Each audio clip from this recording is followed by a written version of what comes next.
Good morning, dear students. Today's topic is types of capital market. What is capital market? It was the segment of financial market. We have already gone through the two segments of financial market, money market and capital market. Now, capital market is divided into two parts, primary market and secondary market. These are the two main components of capital market. So, let's go through primary market first. Primary market is also known as new issue market.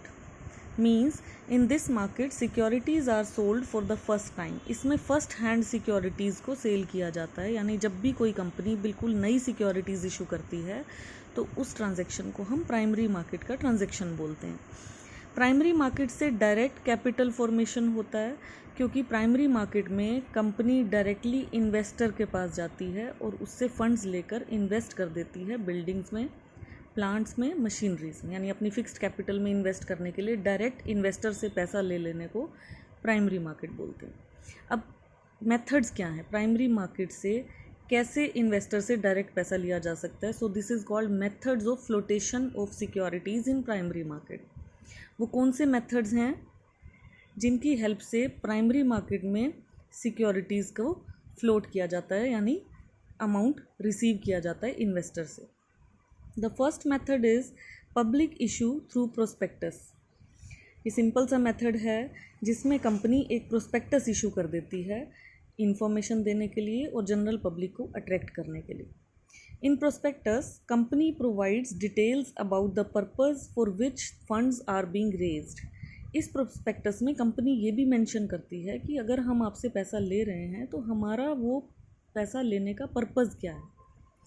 Company ये भी show करती है कि उसकी पुरानी financial performance क्या रही, यानी पहले जो पैसा इन्वेस्ट किया था उसका परफॉर्मेंस क्या है, उससे हमें कितना प्रॉफिट हुआ, कंपनी का बैकग्राउंड क्या है और कंपनी के फ्यूचर प्रोस्पेक्ट्स क्या हैं. ये सब प्रोस्पेक्टस में शो किया जाता है ताकि पब्लिक अट्रैक्ट हो.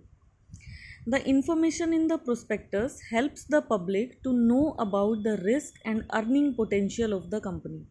अब सपोज़ हम इन्वेस्टर हैं तो हमें कैसे पता चलेगा कि कंपनी में, अगर इस कंपनी में हम इन्वेस्ट करें तो क्या रिस्क हो सकता है या क्या अर्निंग हो सकती है. तो ये जो प्रोस्पेक्टस में इंफॉर्मेशन है ये कहीं हद तक हमें हेल्प करती है कि हम रिस्क और अर्निंग पोटेंशियल के बारे में जान सकते हैं. एंड अकॉर्डिंगली दे डिसाइड, इस हिसाब से हम डिसाइड कर सकते हैं कि हमें इस कंपनी में इन्वेस्ट करना है या नहीं करना है. थ्रू IPO होता है इनिशियल पब्लिक ऑफर, इसी को बोलते हैं पब्लिक इशू थ्रू प्रोस्पेक्टस को हम इनिशियल पब्लिक ऑफर भी बोलते हैं. इसके थ्रू कंपनी बहुत सारे पर्सन्स तक एक साथ अप्रोच कर सकती है, एक साथ बहुत सारे लोगों को अपील कर सकती है. Sometimes companies involve intermediaries. इस काम के लिए कभी कभी कंपनी इंटरमीडियरीज की हेल्प भी ले लेती है, जैसे बैंक की, ब्रोकर की या अंडर राइटर की, ताकि कैपिटल रेज की जा सके जनरल पब्लिक से. Second method is offer for sale. इस मेथड में भी नई सिक्योरिटीज़ ऑफर होंगी. न्यू सिक्योरिटीज़ तो सभी मेथड्स में आएंगी because we are studying primary market and primary market में सारे फर्स्ट हैंड सिक्योरिटीज़ होती हैं.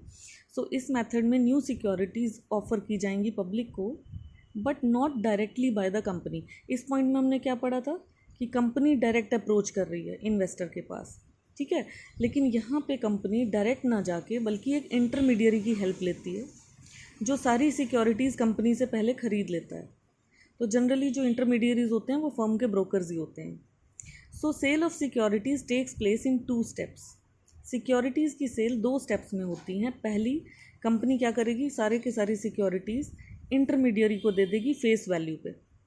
और सेकेंड स्टेप क्या है, वो इंटरमीडियरी क्या करेगा, जनरल पब्लिक को हाई प्राइस पे बेच देगा. फॉर एग्जाम्पल मान लीजिए शेयर 10 रुपीज़ का है, तो कंपनी ने फर्स्ट स्टेप में क्या किया, वो 10 रुपीज़ में इंटरमीडियरी को सेल कर दिया.